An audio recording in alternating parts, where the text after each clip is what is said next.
The following is a presentation of TFNN. Live at TFNN. The Money Masters.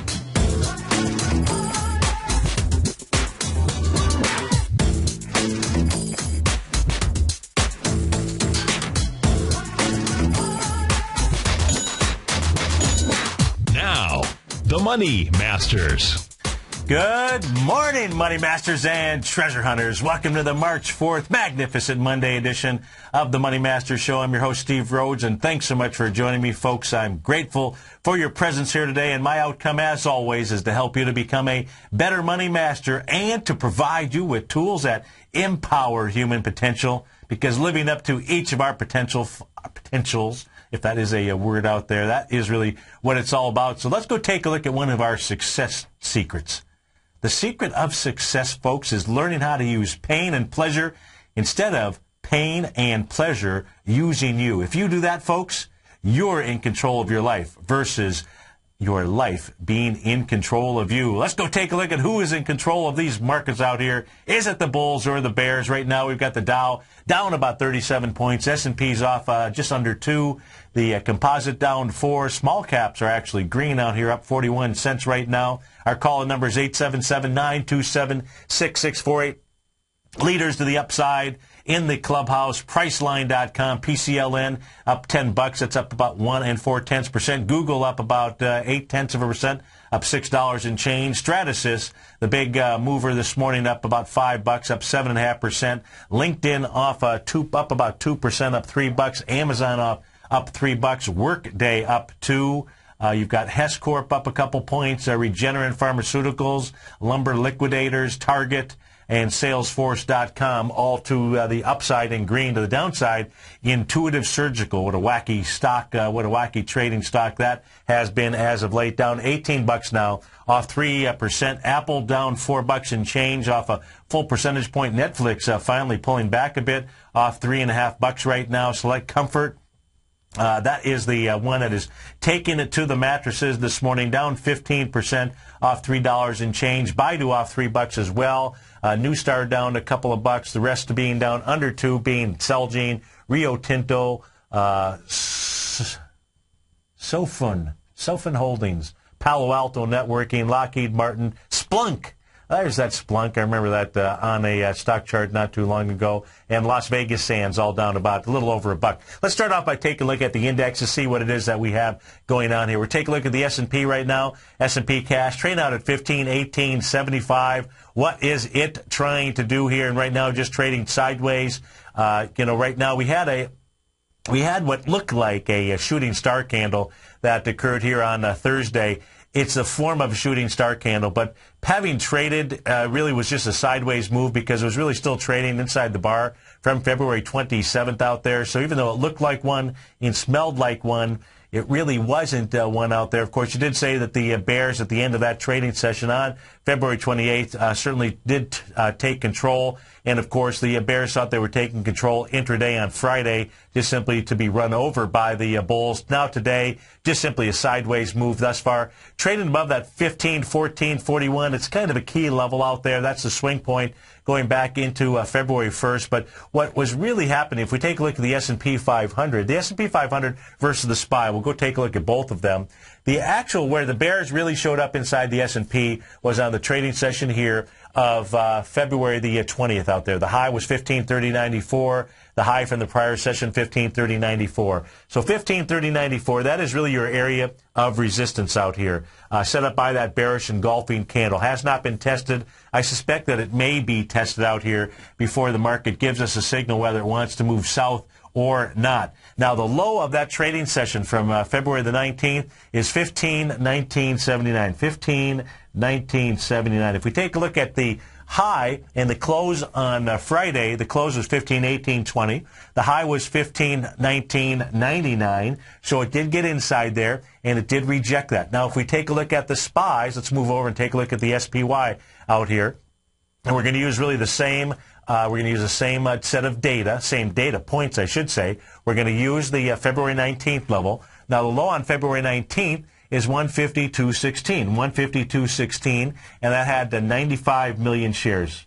Now, as we take a look at the trading session on Friday, closes at 152.11, so 152.11, slightly underneath it. But what was key to be taking a look at the Friday session was it was pushing up there with 170 million shares. Now, the actual high on Friday was 152.34.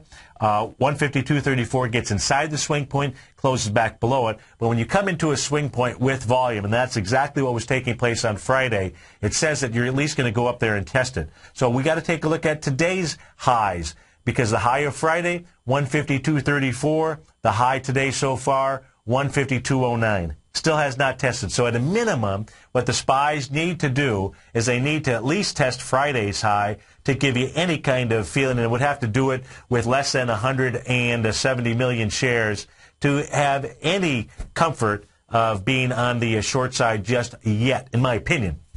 And so when we take a look at this, so pushing into that swing point says with volume on Friday and not getting over the high today, at least so far, so, early in the trading session, this, for me, is not a confirming signal from the short side just yet. Looks like at least one more test, maybe another test of that February 19th level. That is on the spies. Now let's go take a look at some of the other indexes. Let's go see what the Dow is actually doing. So we'll take a look at the Dow. Let's pull this up here, and then we'll take a look at the diamonds. We take a look at the Dow on Friday. The Dow closing into third. Now, the Dow here, this was a shooting star candle. So it looks the exact same. And I'm going to go ahead and erase the retracement levels here.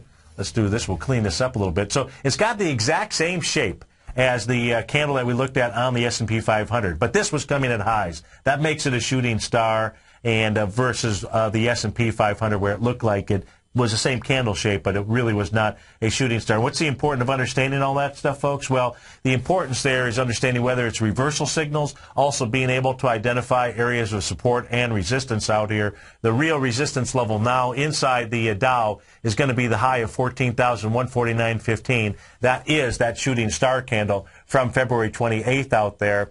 So far today, and I would say in the Dow's case, we'll go back and take a look at it. It's really the weekly chart that you got to benchmark price against, because right now the Dow is still traveling inside the weekly swing point. But let's go take a look at volume now inside the diamonds as well. So we'll use that for our benchmark test out here, because most everybody has access to the diamonds.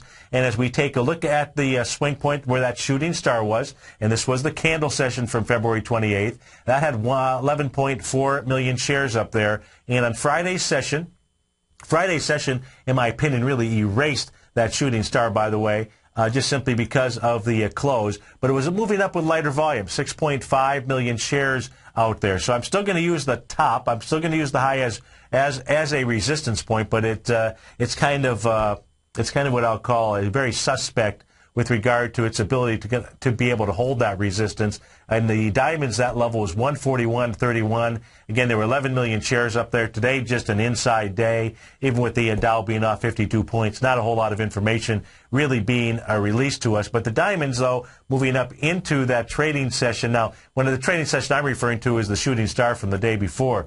We were using February 1st, I believe, as a benchmark out here. So let's take a look at the volume on February 1st. Inside the spies, we were looking at, no, it wasn't February 1st. Let me go back to the spies. Let's actually use the same days here, just for the heck of it. Actually, more than just for the heck of it. That was February 19th. So in the diamonds, what was it doing as it was taking on that February 19th candle?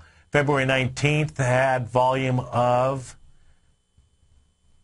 3.9 million shares. So if we use the same dates from a benchmark standpoint, 3.9, whereas on Friday you were up with 6.5 million shares. I don't think the work to the upside here is done just yet. Let's go take a look at the at the NASDAQ, the NDX 100. So let's take a look at the NDX 100 out here.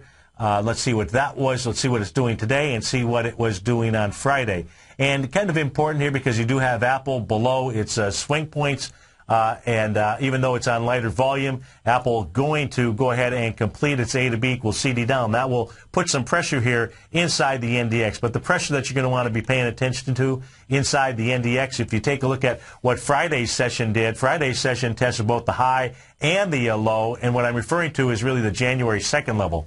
That January 2nd level low of 27.1630, that is such a key level of support. Now, what we're going to really do here is we're going to move it down a bit. I'm going to move this line down to really right about here, because now we've got really the new level of support. But what we're still going to benchmark anything against is going to be that January 2nd level and the volume that we have there. But we can see now the sideways trading range that the NDX is traded really since for over, January 2nd?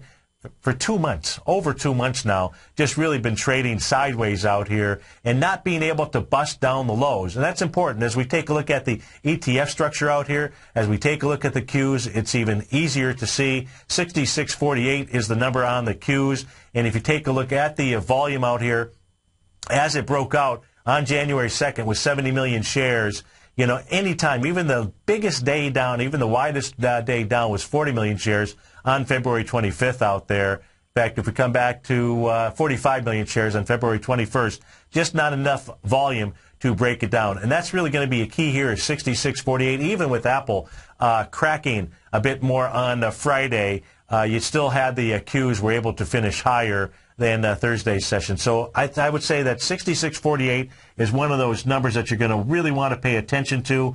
If you're long, you're going to want to pay attention to it, because when the NDX cracks, you know, all heck could actually break loose. Now, an area of support that has not been tested inside the Qs here is the gap up day from December 31st out there, and cracking the ice. See, the ice was really cracked here on this session from February 25th when you had that close below 6648. Small little cracks in the ice. You are going to see the Qs eventually come down here and most likely test the bottom of December 31st. And decent volume there, 57 million shares even on that trading session. We have not seen that type of volume yet to the downside on the Qs. So the Qs have not given us a signal that it wants to actually give things up yet on price and or volume. Let's go take a look at the small caps, because the small caps really gave us the best signals here not that long ago when we take a look at candlesticks. Let's go take a look at the Russell 2000. Now, the Russell 2000 right now is back about $1.70. Russell 2000 here still is the weakest out here, has not been able to get up over the February 25th level. That's where we last saw a decent downdraft. Now, the Russell 2000 has a couple different signs here of weakness candlestick-wise. February 20th, making that little bear sash candle. So resistance on the Russell 2000 is the high of let's see, it might have been the prior day here, 932. 932 even, Steven. That is on February 19th. I don't know that we're going to see the Russell 2000 get all the way back up there as the Dow decides to go ahead and take on its highs. But let's go take a look at the ETF structure out here. Let's take a look at the IWM. As we take a look at the IWM, not giving us any information today. I'm going to go ahead and erase a couple things on the screen here, like this A to B equals CD up. That way it'll make it a little bit easier. We come back as we bisect and dissect the IWM. We've got the Dow trading down 50 points right now. S&P's off 3, composite down 7. In the currency world, the king dollar is back just a bit. King dollar back at truly flat right now, out at 82.35. Gold up $3 and change. We'll be right back. What type of investor are you? Conservative, moderate, or aggressive? No matter your investor personality, your overall portfolio should reflect your financial goals, time horizon, and your risk tolerance. Help ensure your portfolio is appropriately invested with an asset allocation plan from Morgan Stanley Wealth Management. Simply picking the right stocks is not enough.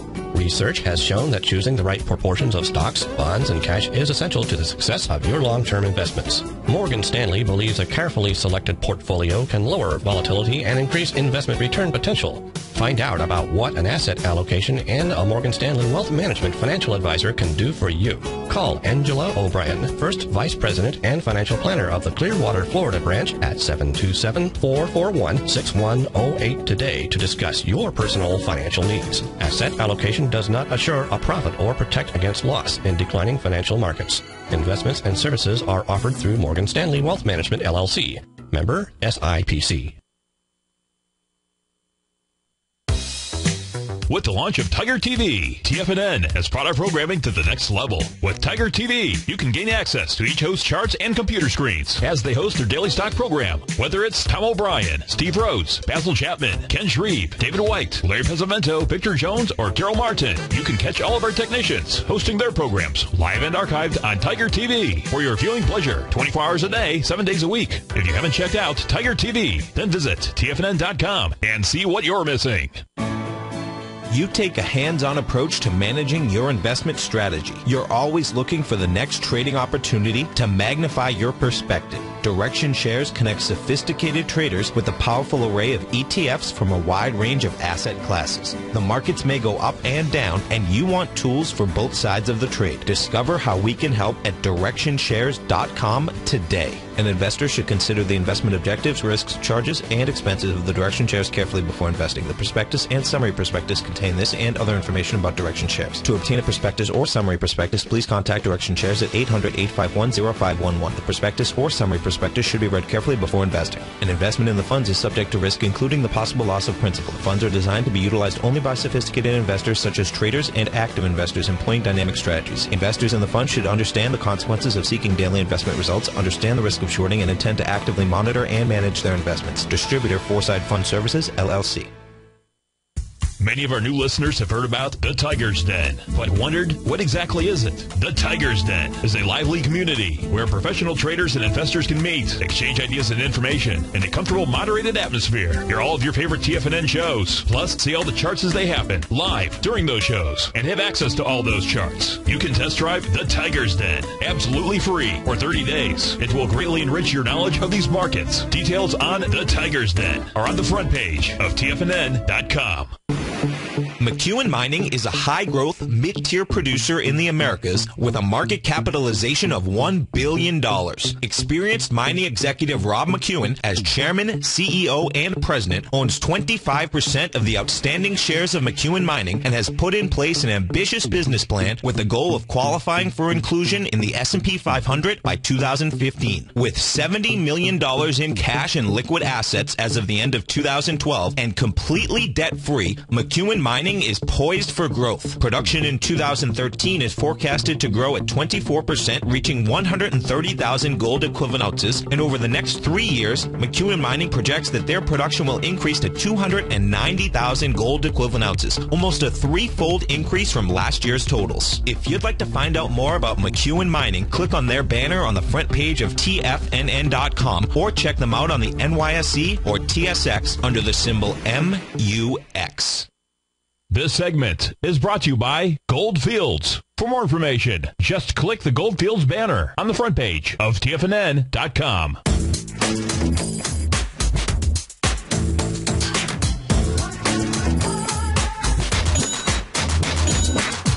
Welcome back, folks. Dow off 54 points right now. Before we went to break, we were taking a look at the IWM, the small caps ETF out here. And we take a look at Friday's session. Number one, if we take a look at the swing point from February 20th, that's what the IWM was trying to get into. That swing point has 41.7 million shares. That was February 20th. The low there, $90.74. On Friday's attempt, it was pushing with volume as well, 49 million shares. So 49 million shares into the swing point that had 41 million shares. Now rejected on price.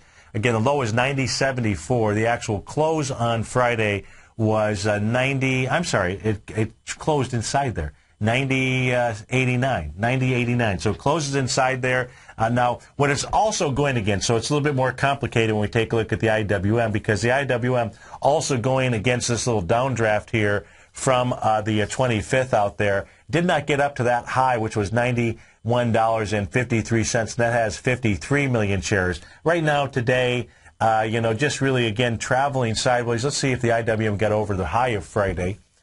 Friday's high, 91.06. Today, so far, the high is 90.99, so it has not gotten over. So really just an inside day out here inside the small caps. But the small caps, just like the SPYs, really pushing into swing points with a volume. And when you see that, it says, okay, the work to the upside, the testing, I should say, really to the upside, may not be done out there. If we go take a look at the... Take a look here at the 10-minute chart here on the SPYs. it is really not doing much. Again, just moving sideways, nothing significant. The last 10 minutes, there were about 1 million shares to the downside, but nothing really significant here that I see inside the small caps just yet. Now, what I'm going to do here is, I shared this with you on Thursday and Friday, I believe. We're going to take a look at the Dow weekly chart, and this is really the chart that you want to pay attention to. Well, I had that number out here, and then it just disappeared. So what we're going to do is I'm going to do this again for you. We'll do it live. What we're going to be taking a look at is on the weekly chart, is the swing point high. It takes you back to October the 12th, 2007 out here. And the low of that is 13,950. I'm going to go ahead and draw a red line across the bottom as well as across the top out here, because it's really both these numbers that we want to pay attention to. And the high was 14,198.10. 14,198.10 out there. Excuse me. Sorry about that. I mean to sniffle in your ear. Now, if we take a look at, those are the two, I should change those to black lines, otherwise it might confuse everybody, including myself. So, well, that didn't do a very good job. Give me a moment here, folks. Come back here, get that. Try that again. There we go. We've got a black line across the top and the bottom. There we go. Now, the key here is going to be, right now you've got the Dow, and it has been doing this now for over a month. If we take a look at the Dow moved into that area, that swing point area on February 1st. So as the Dow moved up into that level on February 1st, gets inside that swing point. Ever since then, so from February 1st through, in essence, today, the Dow is trading inside that swing point. It's never touched the high. Last week was close, most certainly. But you can see what the Dow has actually done. It's rejected. If you take a look at those candles, we're going to blow it up on your screen here just a bit. These are not bearish or bullish candles at all. In fact, you've got really very small-bodied candles, very doji-like looking candles out here, with the exception of last week, which says that the market is getting tired. Now, that's an important piece of information for us, but the market's getting tired while it's just simply in here trying to test the swing point high. And that's really what the Dow wants to do. It wants to get up, and it wants to test the swing point high, which was, I wrote it down, 14,198.12 out there. And that's one of the numbers you want to make sure you have up on your screen. I'm going to put this up here, and we'll see if it stays, 14,198.2. Because that's one of the tests you're going to be looking for. Either is it going to get over 14,198.12 and close back below it.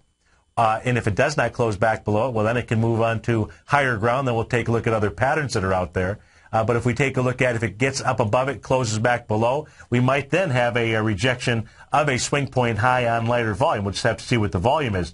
The low, 13,950.25, because it's really not that far away from where we're at. If we get a weekly close below 13,950.25 out there, and then we will have our first rejection since February 1st of that actual swing point. But until that point in time, we're kind of in between. In fact, we're so in between, I don't see a long trade or a short trade. Certainly, you'd have to be on a very tight leash and be trading more from an intraday standpoint out there than what you'd want to do. If you were trading on an intraday standpoint, I'd come back. We could take a look, I suppose, at the diamonds. Let's go back to the 10-minute chart out here. And let's pull up the 10-minute chart for the diamonds. And we might have to do this when we get back from break. We'll take a look at a real intraday chart. And we can take a look at, as the diamonds are back trading inside the oversold territory during the 10-minute chart, that would be a time where you would want to consider maybe taking if you wanted to play to the long side out here, that's where you would want to be doing that. We can see here the diamonds backing off this morning, but really on light volume. 877-927-6648. We'll be right back. Just recently, on December 28th, Market Insight subscribers were advised to go long the QQQ, the NASDAQ 100 ETF, on December 28th at $63.91, and only 2 trading days later, after a huge jump in the markets, Market Insight subscribers were advised to sell the QQQ at $66.64 for a $2.73 or 4.27% profit to start off 2013. At the same time, Tom O'Brien had advised his clients looking for a more leveraged trade that they could have initiated a position in the QLD, the ProShares Ultra QQQ ETF, and over the same 2 trading days, Market Insight subscribers were able to lock in a $4.48 profit or an 8.47% gain in just 1 trade. Get your 2-week free trial to Market Insights today by visiting the front page of TFNN.com. Cancel at any time during your free trial and pay nothing. Don't miss out on the next great trading opportunity in 2013. Act today.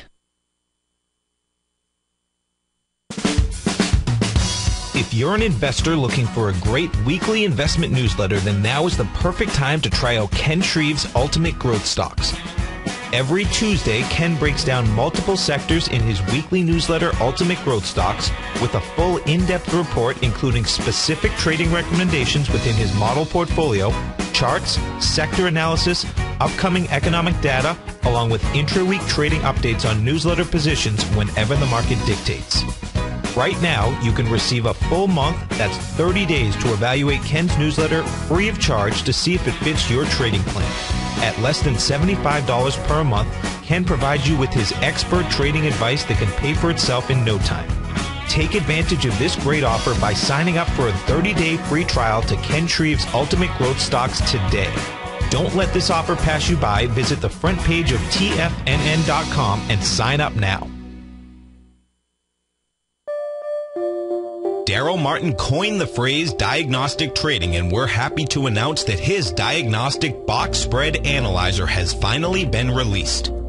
The Diagnostic Box Spread Analyzer helps you easily identify the best box spreads on Nadex in seconds, plus you receive access to the diagnostic deviation levels, as well as step-by-step training videos teaching you how to trade Nadex spreads so you can quickly master the mechanics of this simple yet powerful trading instrument.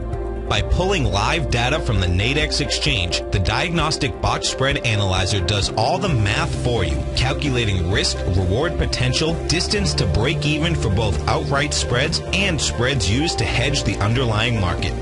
Visit the front page of TFNN.com today to get your 2-week free trial to Daryl Martin's Diagnostic Box Spread Analyzer and gain access to the valuable information it can provide when trading the Nadex box spreads.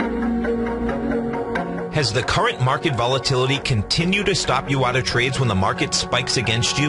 Now is the perfect time to open up an account with Nadex. Nadex, the North American Derivatives Exchange, is a brand new, completely regulated Chicago-based exchange, and unlike most other exchanges, Nadex allows you to trade directly through them with direct market access when using their completely free trading platform, which also features real-time charts and full customization capability. One of the advantages of trading with Nadex in volatile markets is that your risk is always capped and you have the ability of keeping your trades open even when the market spikes against you. Nadex is completely brand new with a line of unique trading products that are unavailable anywhere else. See how it works at nadex.com. That's NADEX.com. Or click on the Nadex banner on the front page of TFNN.com. Futures and options trading involves risk and may not be appropriate for all investors. This segment is brought to you by Crocodile Gold. For more information, just click the Crocodile Gold banner on the front page of TFNN.com.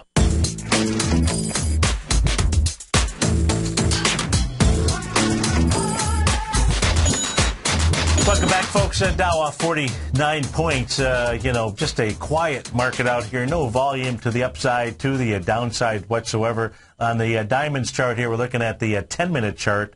The only volume bar out here right now was at the close on Friday. Otherwise, doing about 200,000 shares, 70,000 shares. Last 10-minute bar was 100,000 shares. Just not doing a whole lot. Maybe a trade if you're looking to take an intraday long trade. Ideally, you'd see the diamonds get down into the oversold territory and at least come down here and test this little high volume bar to the downside. That was the open on Friday's session. That level, the high there is 139.82. The low would be the next swing point at 950 out at around the 139.17 level. That might be a place where you'd want to. And the reason that you got high volume bars down there, 771,000 and 572,000 shares respectively. Right now you're only doing 80, 100,000 shares, 80 or 100,000 shares to the downside. So not enough energy to bust things to the downside. If we take a look at what's going on inside the Dow itself, leading dollar-wise to the downside is Caterpillar off $1.43, United Technologies off $1.37 to the upside, Walmart leading the charge up 48 cents, Johnson & Johnson up 33. Let's take a look and see what IBM is actually doing here. IBM, the heaviest weighting inside the Dow, it's up 4 pennies, so that really is not doing much out there at all. Let's go peek in. We can go back and take a look at those stock charts. Actually, what we'll do is I mentioned I would do this, I think, on Friday, and we never did get to it, which was going and taking a look at the sectors inside the S&P 500. So we'll do that in just a moment. Let's take a look at bonds here. Bonds still trying to bust up over the January 2nd level. That's this red horizontal line going across my screen here. And that area is still really holding as a very strong resistance level. That is the January 2nd high. It's the 144.29 level out there. That level is held as a very, very, very good resistance area. If bonds do break above that, expect them to, test the December 31st low. If bonds close inside that December 31st low, then you will have a breakout to the upside, most certainly in the 30-year Treasury that we are looking at. We go take a look at light sweet crude right now. You got light sweet crude, which is really struggling. The lines here on my screen, that's the 9 and the 18-day exponential moving average, very close to a crossover there. In fact, looks like you probably do have a cross, but they're both at about 92.46. So the question is, are they going to kiss and make up or kiss and move on their way here? Now, what's important about those two, let me make sure that that's really what it is that I've got that I'm using out here. Give me a moment here to get rid of all of these exponential moving averages, and then we'll put the, make sure I've got the right one out here. And I don't want to give you bad information. Moving average. Oh, darn. 9, let me add the 18. I take that back. They actually did cross. So what was the 9 moving into? Maybe that was the 200-day moving average. Give me a moment here. Let me come back and take a look at that. Oh, boy.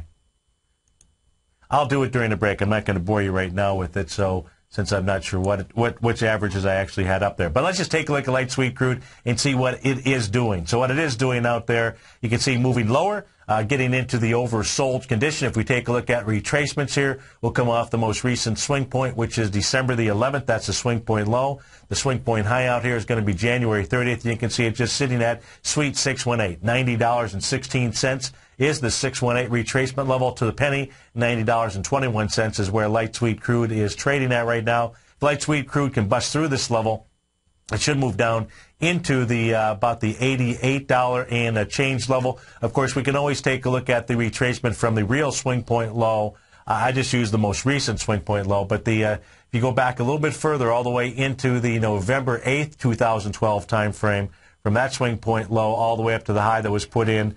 Let me see if I put that in black here. You can see just a tad lower in order to get down to the 618 level of that, which is right around $89.50. I suspect that's where we will see light sweet crude move down to at a minimum. But energy-wise, if we go take a look at the, let's go take a look at an intraday chart here. Let's look at a 30-minute chart. Excuse me, on light sweet crude. I've got to refresh my screen, get all of the data out here. Come on, baby.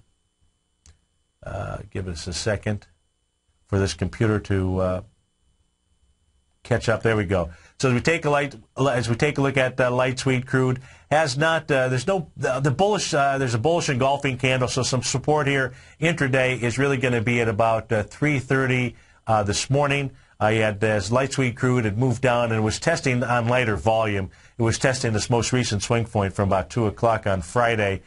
It was coming down with much lighter volume, had this little bullish engulfing candle. Let's take a look at that relative strength indicator, see what we've got here. As it was moving down here into that 3:30, into the session here at 3:30, we can see it getting into the oversold level, little bullish engulfing. It really has worked its way off. Didn't get all the way up towards the top of the indicator, which means up in about the 70 level, and just simply has started to back off. With some decent volume here, but still not enough volume to bust out the most recent swing point out here. Light sweet crude starting to maybe lighten up a bit on its move down. Of course, we know that a lot of that really is a result of the King and the currency marketplace. But let's go, before we go take a look at King Dollar, let's go ahead and take a look at silver and gold. Right now, you've got silver really just trading sideways. Silver is up 11 pennies out at $28.61 out here. You can see silver on the daily chart also getting into the oversold territory. So right now, it's just working its way off. Is it working its way off to come down and complete the A to B equals CD at about the $27.30 level? Could be. As we take a look at the bar here from February the 28th out here. If you get a close, quite frankly, if you get a close today or tomorrow or next couple of days below the $28.51, that gives you a little continuation pattern to the downside, and that is on silver out there. However, silver does seem to be losing its momentum to the downside, at least the way that I take a look at the charts. If we take a look at gold out here, gold getting very close, got almost down to the swing point low, which was May 16th. It didn't make it there. That high was 52.20, so it hasn't really released any information to us. That swing point low from May the 16th at 15.52, there were 159,000 contracts. As price was moving into that area, 220,000 contracts and 260,000 respectively on the 20th and 21st. So it does suggest that gold wants to at least get down there and test that swing point, maybe even the swing point low, which would be 1526.70, before really releasing information to us. We do know that gold got into very oversold territory on that February 20th level, and then all it's really done is just kind of move sideways to slightly higher, working off that condition. So gold not giving us any information. Let's go take a look at the King. King dollar, U.S. dollar index has completed a 1 to 1.272. A to B equals C to up to the upside here. But the strength here, the C to D strength here, the way the prices moved off of the lows from February 1st suggests that it wants higher price. But what we can see here, if we take a look at overbought, oversold, this thing is really overbought right now. So it, too, needs to work off its condition. And it can certainly do that by just pulling back slightly and moving sideways. But the U.S. dollar index has some conviction to move higher. It just needs to work off this overbought condition. If we take a look at retracements from highs, July 25th all the way down to the low out here, what we can also see is that it's in between floors. It's in between the 618 and 786 floor. So the next move on light sweet crude on the U.S. dollar index is $83, but it needs to work off this overbought condition out here. We can see each time that the U.S. dollar index has done that. Most recently was back here in the May 2012 level as it got into those similar types of overbought territories. In that case there, it just simply moved back before it went ahead and moved higher. I suspect we're going to see really the same pattern here set up in the U.S. dollar index. Now, backed by popular demand, let's go take a look at what's going inside the sectors inside the S&P 500. So let's go take a look at we'll start off by taking a look at the XLF, see if we've got any information out here. Let's go ahead. There is an A to B equals CD down that the XLF is trying to complete. This is a longer-term one. This is going back. This is a daily chart from the October lows all the way up to the highs put in March of 2012. And that was your B point. Your C point was down at the lows in June of 2012, right around the $13 level. The 1-to-1 A to B equals CD is around $18.37. That is glaring here, and I can hardly see. Either that or my eyes are starting to wane again. Not a good sign. However, if we do take a look at we could take a look here at the financials, take a look at how long they traveled sideways here, really sideways, just slightly higher as they got into its overbought territory. And then we had a nice little pullback here in the financials, really a reversal signal on February 25th. And right now the financials still traveling with inside here, but you got 1, 2, 3, 4, 5. You're starting to get too many days before this thing might break out to the downside and create a falling 3 continuation pattern out here. If we take a look at the swing point that it's trying to deal with here, I'd say you had some volume off of the February 20th level, 55 million shares. That was as the financials started to move lower. And on Friday's session, they're moving up with about 52 million shares, the day before 62 million shares. So the financials may not have their work done to the downside here as well. We got a caller on the line. Rick from British Columbia. Rick, happy Monday to you. How are you today? Hey, really good, thank you. Hey, what do you think of those Chicago Blackhawks? Yeah, well, they're beating everybody by a goal here. Just, they're not blowing anybody out, but they keep winning. Now, yesterday they ended up taking over the record that was held by, was it Montreal or? It could have been. I think Philly still has the record for. Back in the day when they did it, there was no shootout. So I think they still have another 4 games to go where Philly got a 8 point in the game, you know what I'm saying? Yes. But, Yeah, well, I thought the Red Wings looked like the Red Wings were going to take them down yesterday, and then a couple of bad penalties with 2 minutes to go. So. Well, what makes the anybody that's an all-pro sport, what makes hockey so interesting is there's so many teams that are so equal because of there's a quota as to much each team can spend, right? Yes. Whereas and the NFL has that too. As you get other leagues, that's not the case. Like basketball, there's 4 or 5 real good.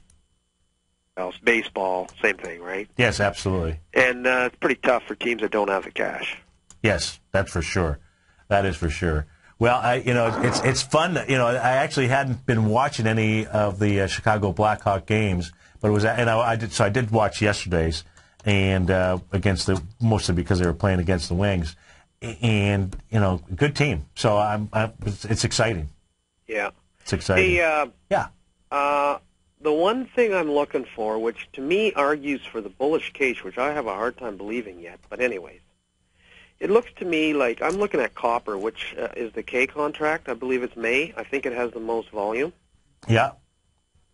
And it looks to me like when it broke the 376 level there, that big down day, and then you had 2 more down days. Mm-hmm. And you can go over this with Tom sometime, but that looks to me like 3 black crows. And it looks to me like this copper can actually rally back to about 366 again at some point in time. Yes. And then the one that you might want to look at is FCX, which is going down to test its lows at $30.50 somewhere now. Which equity? Well, FCX would be. Oh, okay, yeah. They just bought somebody else. I'm trying to think. Oh, I think they got in. I don't know what they got into. The last buy, I don't know. When it gapped down big with volume, yeah. Yeah, but they bought somebody out. Right. That day, right. Yeah, so. They did. Yeah, absolutely. So I don't know why it's not pulling up on my screen. I got the copper contract out here, and one of the correlations that I do, Rick, is I just don't have it up on this screen here. Is a correlation between the S&P 500 and copper, and I look for what I call silent divergent patterns out there, and it's a huge divergence. So big time. Yeah, and the reason why it's important to pay attention to those is because I go back and take a look at past patterns to find out which way the market resolved itself, which was the stronger, which was the leading indicator. Was it the market or was it the commodity? And in the case of high grade copper, it clearly is the commodity. It's got a track record that is very significant. So I'm also of the impression that the work to the top side is not done yet. So really? Yes, yeah, I think as long as the Dow is trading inside that weekly area between 14,198 and 13,950, I don't think the work to the upside is done. No, I don't think it is either. Well, what I'm trying to say is I put it on a daily chart, and I have a charting service where I actually get the volumes on copper. Yes. And the day it broke the first down day, it did it on lighter volume. Very often, I think copper can go back to about 366. Yeah, where it failed and from. It's 3 black crows, which is bearish, but you can go back into the top crow, which is the first down day, like the bottom of the first down day. Absolutely. Yeah. I just thought I'd bring that up. Okay, that sounds great. Hey, thanks, right, Rick. Thanks. Okay, bye-bye. We'll be right back, folks. Are you looking for a precision edge in the market? Something that can stack the odds in your favor? Then look into Larry Pesavento's new trading newsletter, Patterns, Profits, and Peace of Mind. In each weekly issue, Larry explains what's going to happen in the markets based on the pattern he sees developing and gives you actionable trade ideas based on those patterns. Plus, you'll get his detailed analysis on a variety of markets and sectors, including stocks, treasury bonds, the gold market, oil, the dollar, the forex market, and more. And you'll get the Technical Corner segment, which is a short but powerful weekly training session on trading. You'll get access to all the patterns Larry is seeing in the markets, plus the Astro Harmonics and powerful Bradley stock market model that Larry utilizes for less than $5 a day. An extremely potent combination that will give you just the edge you've been looking for. Try Patterns, Profits, and Peace of Mind absolutely free for 2 weeks. Go to tfnn.com and click on the free trial link at the top of the page. That's an $85 value, yours free when you register right now. Get Larry's Patterns, Profits, and Peace of Mind and get the edge you've been looking for.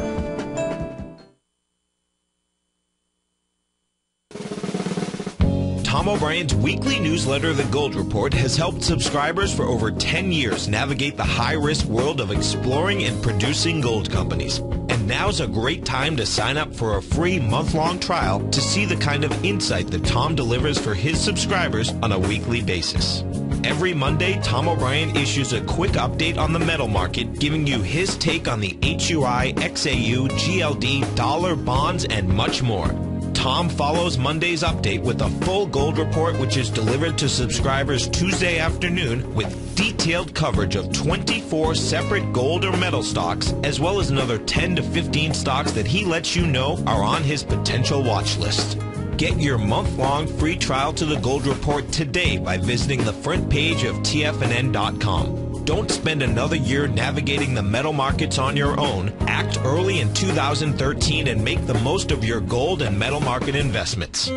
David White's newsletter, The Technology Insider, is focused like a laser on finding the next big things in technology. If you had invested only $10,000 in Microsoft in 1986, you'd have been a millionaire by 2000. Disruptive technology like Microsoft's is the key to these massive long-term profits, and the Tech Insider is the vehicle from TFNN to capitalize on these opportunities. This is the go-to newsletter that identifies, monitors, and profits on mostly little-known cutting-edge companies with great long-term prospects. David's experience is as an inventor of Emmy-winning animation products for TV and Hollywood that propelled a company public. Match that with 14 years as a full-time trader, and he's uniquely qualified to guide you through the light-speed world of ever-evolving high-tech. If you're ready to ride the next big technology bull market for less than $40 per month, log on to TFNN.com and get your 2-week free trial to the Technology Insider. Get in on the ground floor of the next big thing today.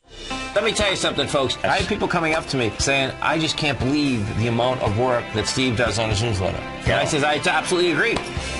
That is a recent clip from the Money Masters show that Tom and I do each day at TFNN. My newsletter service, Mastering Probability, is much, much more than a newsletter. Yes, it's outperformed the S&P 500 by 100% during the last 15 months. But more importantly, it's an extraordinary education, a roadmap for your success. And it's yours risk-free for the next 30 days. Just go to the homepage of TFNN.com and click on my name, Steve Rhodes, and then Mastering Probability, because everyone needs a success strategy. For most, it's a competitive edge, the will to win, the drive to overcome any obstacle. Whatever you call it, winners find a way.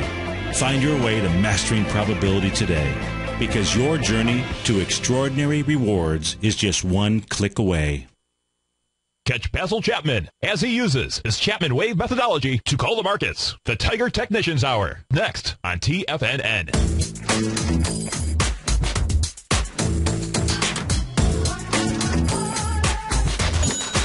Welcome back, folks. The Dow off 31 points, S&P down a point, composite off 3, small caps just slightly negative out there. And if you're listening to the conversation that Rick and I were having out there, I do not believe that the work to the downside here is complete just yet. And, one of the real benchmarks, I'm looking at the S&P as well. Now, what I also mean by that, I want to clarify it. I've got plenty of divergence out here that says that there's going to be a pretty decent pullback. And I don't know where it's going to, what's going to trigger that. But what I do know is that when I take a look at the Dow and I take a look at the resiliency of it and just trading inside that swing point high, and again, just using the weekly chart here as the frame of reference. And it's not that, and the great thing about this is that it's not that wide of a swing point. So you've got that week out there from 2007 that we're comparing it to. We're talking about a price difference between $13,950 and $14,198. I mean, that is basically nothing out there in price movement. And so it's the Dow has maintained that level, staying inside that swing point for now 5 weeks. This becomes week number 6. I think until that is tested, we're not really receiving any information, at least that the market is ready to begin that correction. The S&P 500 as well has A to B equals CD patterns that are out here. You've got this small one that we can take a look at, which is really coming off of, this is a rising price channel that we're looking at. That's coming off of the swing point from June 1st, which was really the June 4th low out there. This is a weekly chart, but that level being 1277. That could be your A point. Your B point can be September 14th. We know with the S&P being up over that, your 1-to-1 on that takes you up to 1562.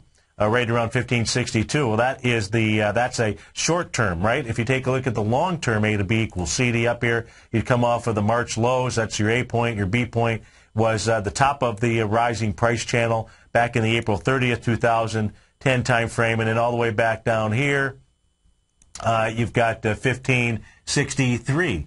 So, you're basically with it. You've got two A to B equals CD patterns that are completing. You've got the S&P right now at the 1518 level. I don't know if the Dow will be able to pull the S&P up that high or not. If we take a look at the weekly candles out here inside the S&P, really the same as what we're looking at inside the Dow. It's losing its energy to the upside.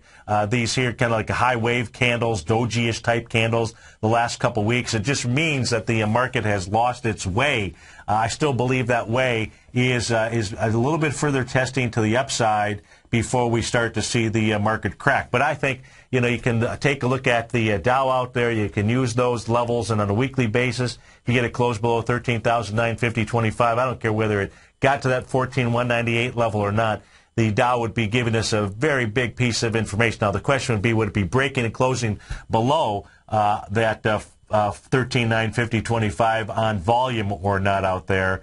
But that is what I believe is the benchmark for all of us to be paying attention to. Back inside on the spiders here, the XLF not providing us with much information. The XLE itself also, to the downside, had a nice downdraft day, 13 million shares, still traveling inside that candle from February the 25th out there, but 13 million shares to the upside on Friday. So you were pushing up. Now, didn't really give any information to us on Friday. Didn't get above the downdraft, but you had volume really starting to push up towards the highs out there, inside the energy sector, which I think it might be the third weighting structure inside there. So, folks, stay tuned. Basil Chapman, he'll be up next. Then we go to Larry Pesavento out in Tucson. Daryl Martin from 1 to 2 in Texas. David White all the way back here in beautiful downtown Clearwater. Ken Shreve out in California, and the Tom O'Brien Show from 4 to 6. Have a marvelous Monday, folks. Absolutely love being here with you. Have a great day, and look forward to seeing you tomorrow. Take care.